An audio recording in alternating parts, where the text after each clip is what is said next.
Bismillahirrahmanirrahim. Assalamualaikum warahmatullahi wabarakatuh. Perkenalkan, nama saya Alhamid Baharudin, dosen pada program studi Ilmu Administrasi Negara, Sekolah Tinggi Ilmu Sosial dan Ilmu Politik Stisipol Mujahidin. Baik, pada kesempatan hari ini saya akan menyampaikan terkait dengan pernyataan diri dosen dalam unjuk kerja Tridharma Perguruan Tinggi PDD UKT-PT sertifikasi dosen tahun 2026. Baik, sebelum saya menjelaskan bagaimana saya menyampaikan mata kuliah Hukum Administrasi Negara pada program studi Ilmu Administrasi Negara, ada beberapa hal yang perlu saya sampaikan terkait dengan pernyataan ini.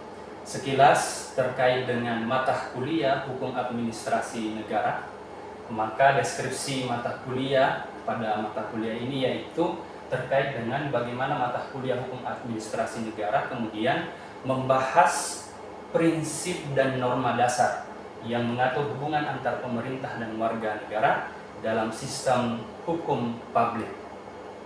Kemudian mata kuliah Hukum Administrasi Negara ini juga merupakan mata kuliah inti dengan klasifikasi keilmuan dan keterampilan MKK yang kemudian akan diberikan kepada mahasiswa program studi Ilmu Administrasi Negara semester 4. Adapun kemudian bobot mata kuliah pada mata kuliah Hukum Administrasi Negara ini adalah bobotnya 3 SKS dalam 16 kali pertemuan, 2 kali 50 menit, ada ditambah dengan ujian tengah semester, kemudian ditambah dengan ujian akhir semester.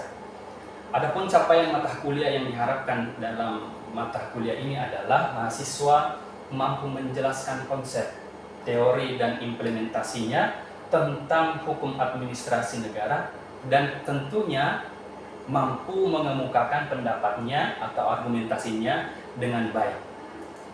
Berikutnya, sistem dan metode evaluasi pembelajaran. Sistem pembelajaran saya terapkan pada mata kuliah ini yaitu sistem klasikal dan atau non-klasikal. Kemudian metode pembelajaran yaitu ceramah, diskusi, dan atau problem based learning. Selanjutnya, evaluasi pada mata kuliah ini dilakukan ada beberapa tahap evaluasi pembelajaran, yaitu yang pertama ada tugas mandiri, bobotnya 10%, kemudian tugas terstruktur 10%, kemudian ada ujian tengah semester 30%, ujian akhir semester 40%, dan efektif 10%. Teman-teman sekalian, adapun materi pada mata kuliah Hukum Administrasi Negara, ada beberapa materi pokok yang akan dibahas selama 16 pertemuan, yaitu yang pertama adalah istilah atau pengertian dan ruang lingkup hukum administrasi negara serta perkembangan di berbagai negara maju. Kemudian ada kedudukan hukum administrasi negara dan hubungan hukum administrasi negara dengan disiplin ilmu lainnya. Kemudian yang ketiga, hubungan sejarah antar hukum administrasi negara dengan konsep negara hukum dan negara kesejahteraan. Adapun sumber hukum yang ketiga atau materi pokok pembelajaran yang keempat adalah bagaimana sumber-sumber hukum administrasi negara.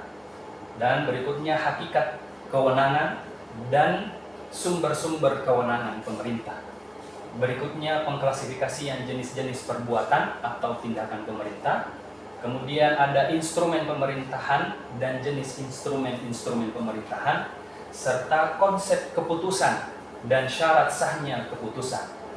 Berikutnya ada konsep perizinan. Berikutnya ada diskresi dan perkembangannya, serta ada asas umum pemerintahan yang baik. Ada jenis-jenis penyalahgunaan kewenangan dan bentuk-bentuk pengawasan yang dapat dilakukan oleh pemerintah. Dan yang terakhir adalah terkait dengan jenis sanksi administratif. Berikutnya, di mata kuliah ini juga saya menerapkan memberikan referensi utama di dalam pembelajaran yang saya sampaikan kepada mahasiswa. Referensi utama ada, kemudian referensi penunjang. Referensi utama ada buku terkait dengan hukum administrasi negara, kemudian ada hukum administrasi menurut El-Sabi, kemudian ada hukum administrasi karya Haji Dr. Ridwan HR, dan kemudian ada pengantar hukum administrasi negara yang buku dari Fazlur Rahman Jurdi.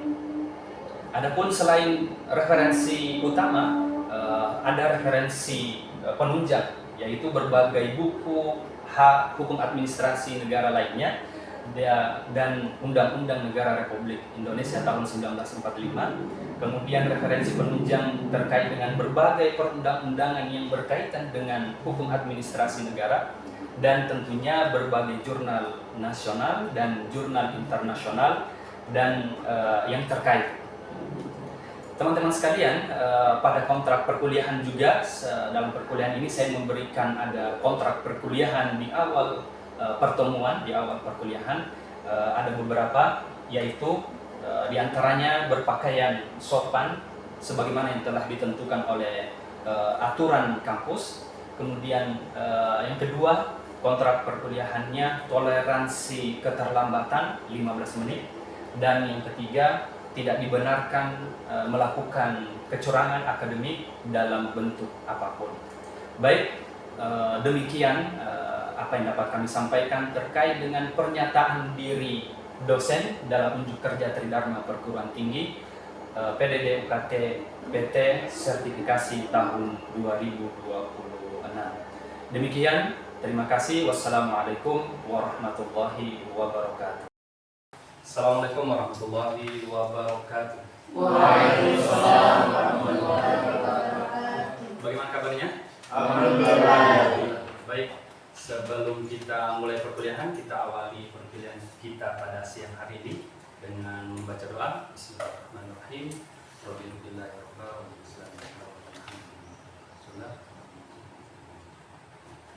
Baik, rekan-rekan sekalian, teman-teman sekalian, pada kesempatan perkuliahan hari ini kita akan membahas terkait dengan sumber-sumber hukum administrasi negara. Jadi ada mata kuliah hukum administrasi negara yang sudah didapatkan oleh teman-teman yang semester 4. Ini bagian dari pertemuan pembahasan di pertemuan keempat terkait dengan sumber-sumber hukum administrasi negara. Baik, teman-teman sekalian, dalam pembelajaran kali ini kita akan apa yang kemudian menjadi capaian dalam pembelajaran kali ini, yaitu yang pertama adalah mahasiswa mampu memahami konsep sumber hukum administrasi negara. Jadi sumber-sumber hukum administrasi negara itu apa saja? Teman-teman, yang harus dipahami adalah yang itu yang pertama. Kemudian yang kedua adalah mahasiswa mampu mengidentifikasi berbagai sumber hukum administrasi negara. Jadi ada beberapa sumber hukum. Nah, itu teman-teman yang harapannya ke depan yang dicapai pembelajaran, teman-teman bisa mengidentifikasi kalau sumber hukum ini dia yang apa. Oke, seperti itu. Kemudian yang ketiga, mahasiswa mampu menganalisis kedudukan dan fungsi setiap sumber hukum dalam penyelenggaraan pemerintahan. Berikutnya, mahasiswa mampu memberikan contoh penerapan sumber hukum administrasi negara dalam praktik administrasi pemerintahan. Kira-kira karena kita adalah prodi ilmu administrasi negara, contoh penerapan sumber hukum administrasi di negara, di pemerintahan seperti apa? Itu yang teman-teman perlu pahami nanti setelah pembelajaran selesai. Baik, yang pertama kita buka dengan diskusi dulu. Yang pertama, mengapa sumber hukum itu penting? Kan kita hanya mengetahui hukum administrasi negara ada. Ini sumber hukum. Sumber itu apa kira-kira? Ya, sumber. Asal. Oke. Lagi, apa lagi?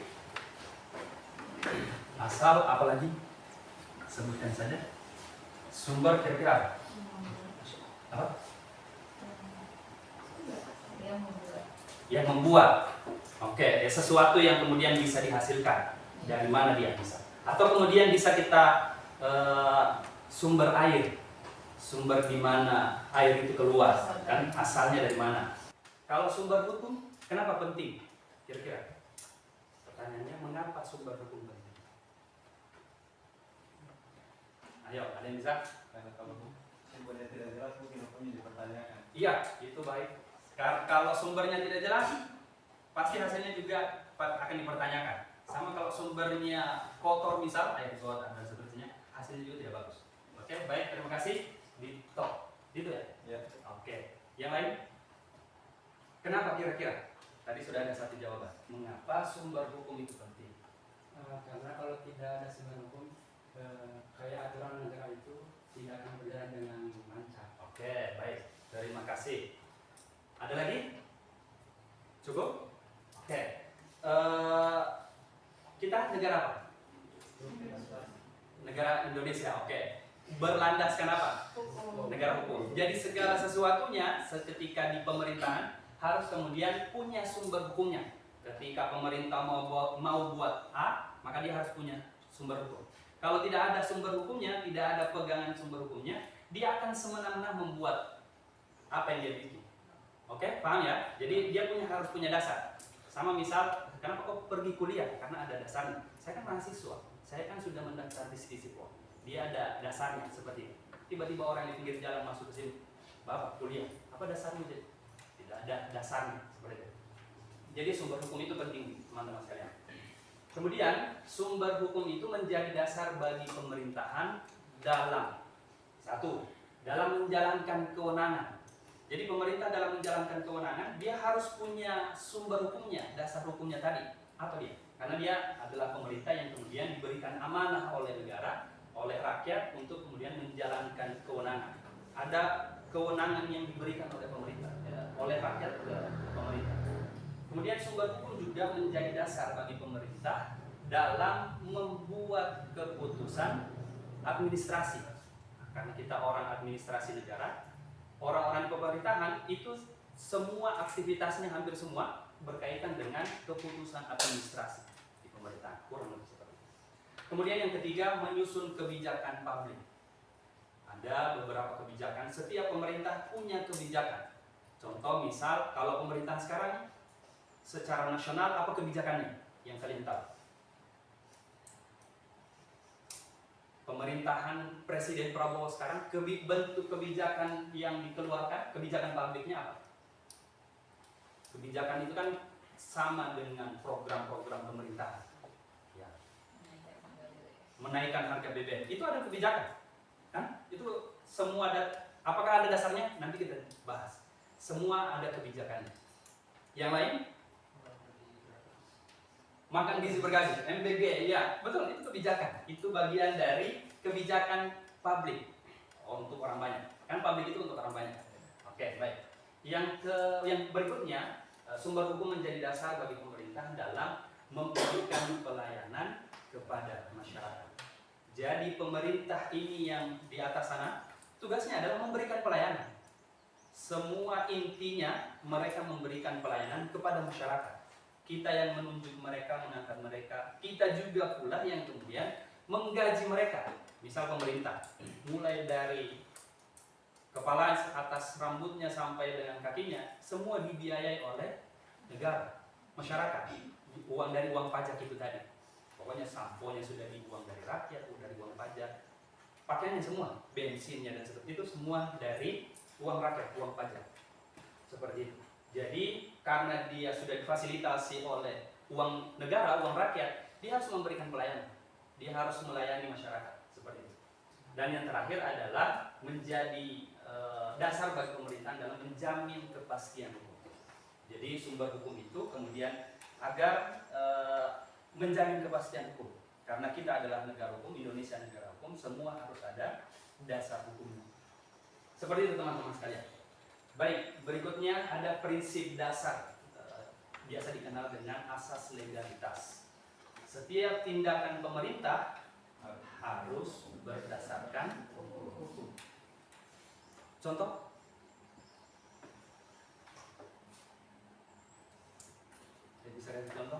setiap tindakan pemerintah harus berdasarkan hukum. Kalau kita di bola, tiba-tiba sapiku diangkut. Ada kan perdanya kan? Iya. Perda penertiban ternak. Ini punya dasarnya. Pemerintah turun Pol PP mengangkut dan seterusnya. Seperti itu. Jadi dia punya dasar. Ketika ditanya kenapa Pol PP angkat saya punya sapi, karena ada perdanya. Seperti itu. Baik, berikutnya teman-teman sekalian, sebelum lanjut kita kemudian ingin membahas terkait dengan apa itu yang dimaksud dengan sumber hukum. Tadi ada sudah beberapa yang memberikan pernyataannya, pendapatnya terkait dengan kenapa itu sumber hukum penting. Menurut Utrecht, ini adalah seorang ilmuwan di bidang hukum administrasi negara, ini orang Indonesia Belanda. Menurutnya, sumber hukum adalah tempat ditemukannya ketentuan hukum yang berlaku. Sama kalau misal tadi sumber air, tempat di mana didapat air dan seterusnya. Kalau menurut dia, tempat ditemukannya ketentuan hukum yang berlaku. Dia menambahkan yang berlaku. Ada juga ketentuan hukum yang sudah tidak berlaku atau sudah diganti dan seterusnya. Itu menurut Utrecht. Kemudian menurut Sudikno Mertokusumo, juga pakar di bidang hukum administrasi negara, beliau mengatakan berpendapat bahwa sumber hukum itu segala sesuatu yang dapat menimbulkan antara hukum yang mempunyai kekuatan, aturan hukum yang mempunyai kekuatan mengikat. Jadi aturan hukum yang mengikat. Nah, tadi ada beberapa perda yang sudah disebutkan, itu sifatnya mengikat. Seperti itu. Itu menurut Sudikno. Kemudian yang terakhir menurut Prajudi Atmo Sudirjo, segala bentuk norma yang menjadi dasar penyelenggaraan administrasi pemerintahan. Jadi apa kemudian yang dilakukan oleh pemerintah di dalam bidang administrasi pemerintahan itu semua harus memiliki dasar. Seperti itu teman-teman sekalian. Ini menurut beberapa ahli. Tentunya masih banyak ahli yang lain, tapi yang saya kutip di sini bahwa hanya 3 ini. Semoga dengan ini kita bisa sudah mempunyai pemahaman terkait dengan apa itu sumber hukum. Seperti itu. Baik, kita lanjut teman-teman sekalian. Klasifikasi sumber hukum administrasi negara. Kita singkat dengan HAM. Ini yang penting yang teman-teman harus ketahui.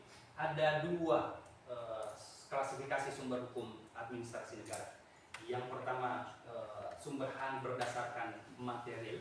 Kemudian yang formil. Kalau yang material, nah ini yang formil. Kalau yang material, yang pertama nilai sosial di masyarakat. Jadi sumber hukum berpengaruh terkait dengan nilai sosial di dalam masyarakat. Kemudian yang kedua terkait dengan politik hukum. Bagaimana kemudian politik hukum itu mempengaruhi sumber hukum administrasi negara. Kemudian kondisi ekonomi di suatu negara, suatu wilayah juga mempengaruhi terkait dengan sumber hukum administrasi negara, kebudayaan, agama, dan seterusnya. Terkait dengan klasifikasi sumber HAM secara formil, secara formalnya itu ada 5. Yang pertama ada undang-undang, kemudian ada kebiasaan atau kebiasaan, tradisi, kemudian ada jurisprudensi, ini penetapan hakim yang terdahulu, kemudian ada doktrin, pendapat para ahli, dan yang berikutnya adalah traktat, perjanjian internasional. Jadi yang perlu teman-teman pahami baik-baik yang poin ini. Nah, di dalam pertemuan ini semua yang akan kemudian kita bahas satu persatu. Baik, teman-teman sekalian, ada pertanyaan sampai di sini? Ya, silakan. Yang klasifikasi hukum yang formil itu traktat perjanjian internasional itu apa? Atau perjanjian dengan negara lain? Oke, ya betul. Untuk gambaran awalnya dia perjanjian semua negara, kesepakatan semua negara. Baik, ini yang asas-asas pemerintahan hukum yang pemerintahan yang baik. Yang pertama pemerintah itu harus memiliki kepastian hukum. Kemudian dia punya kemanfaatan, kemudian ketidakberpihakan, kemudian kecermatan, tidak menyalahgunakan kewenangan, keterbukaan, kepentingan umum, dan pelayanan yang baik. Seperti itu.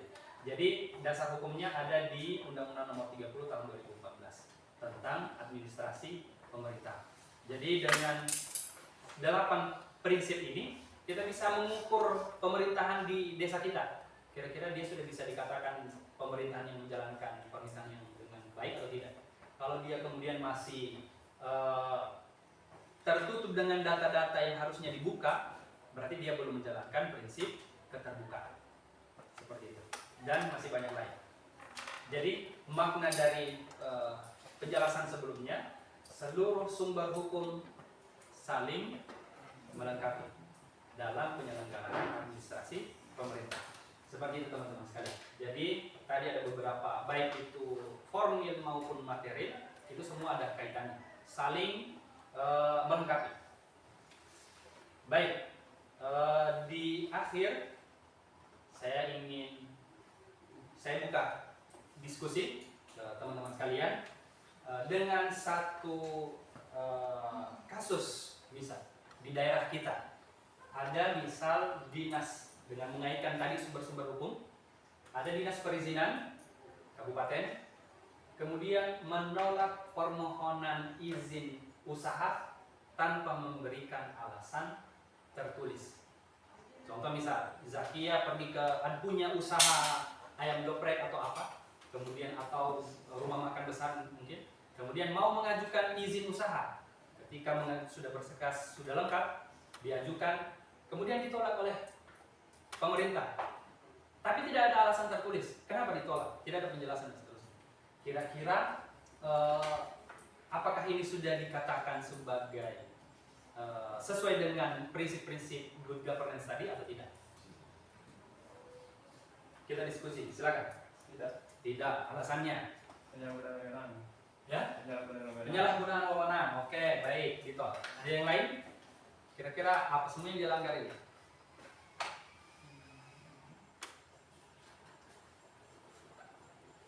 Oke, penyalahgunaan wewenang pasti. Kemudian apa lagi kira-kira? Apa yang dilanggar dengan prinsip-prinsip tadi yang saya sebutkan di awal, di yang prinsip 8? Asas keterbukaan. Betul. Kenapa tidak ada alasan tertulis? Harus ada alasan tertulis bahwa kenapa ditolak saya punya izin. Apakah belum halal atau belum layak dan seterusnya, atau tidak strategis tepatnya. Kasih penjelasan secara tertulis. Yang lain? Alasan apa lagi? Ya? Kepastian hukum? Tidak ada. Kenapa kepastian hukum tidak ada? Karena salah satunya itu dengan memberikan penyalahgunaan wewenang dia tidak ada hukumnya. Dia menolak ini tidak ada hukumnya. Tidak ada dasar hukumnya. Kalau misal ada dasar hukumnya, tunjukkan misalkan. Maksudnya saya melanggar di mana ini sehingga usaha saya tidak diizinkan, tidak dikeluarkan surat izin misal. Yang lain? Apalagi kira-kira? Tiba-tiba kalian mau urus izin usaha, kemudian tidak ada penjelasan tertulis. Tidak ada penjelasan tertulis. Apa yang akan kalian lakukan? Menuntut ke PT UN. Apa PT UN? Oke, sip. Baik, teman-teman sekalian, kita sampai di penghujung pertemuan. Kesimpulan dari pembahasan hari ini adalah tadi sebenarnya yang formil dan materi saja. Yang materinya ini yang harus teman-teman ketahui bahwa ini kemudian yang mempengaruhi, misal sedikit yang tadinya orang sudah kalau dalam hal politik, aspek politik, orang kalau dalam hal politik sudah ada money politik dan seterusnya, maka kemudian dengan kondisi itu pasti akan ada keluar kebijakan bahwa money politik dilarang dan seterusnya. Kalau selama ini belum ada aturannya, kemudian ada asbab-asbab penyebab yang kemudian melanggar yang tidak sesuai misal, maka kemudian dikeluarkan aturan yang berkaitan dengan seperti itu. Kemudian yang terakhir formilnya tadi undang-undang, kebiasaan, jurisprudensi, doktrin dan traktat. inti dari semua ini bahwa semua tindakan pemerintah harus memiliki dasar hukum. Sekali lagi, semua tindakan pemerintah harus memiliki dasar hukum. Kemudian untuk menjamin kepastian hukum, tadi yang tidak diberikan izin itu harus ada kepastian hukumnya. Kemudian harus adil atau tidak ini? Tentunya tidak adil. Kemudian akuntabilitas, dia harus bertanggung jawab dengan kenapa tidak dikeluarkan, kenapa tidak diberikan izin misalnya. Dan penyelenggaraan pemerintahan yang baik, seperti itu. Baik, teman-teman sekalian, demikian pertemuan kita pada siang hari ini, semoga bermanfaat dan terima kasih atas segala atensinya, perhatiannya dan diskusinya. Semoga di pertemuan ke depan kita bisa lebih semangat lagi. Oke, demikian teman-teman sekalian, kita tutup dengan hamdalah. Alhamdulillahirabbil alamin. Terima kasih. Assalamualaikum warahmatullahi wabarakatuh. Kita aplaus kepada diri kita masing-masing.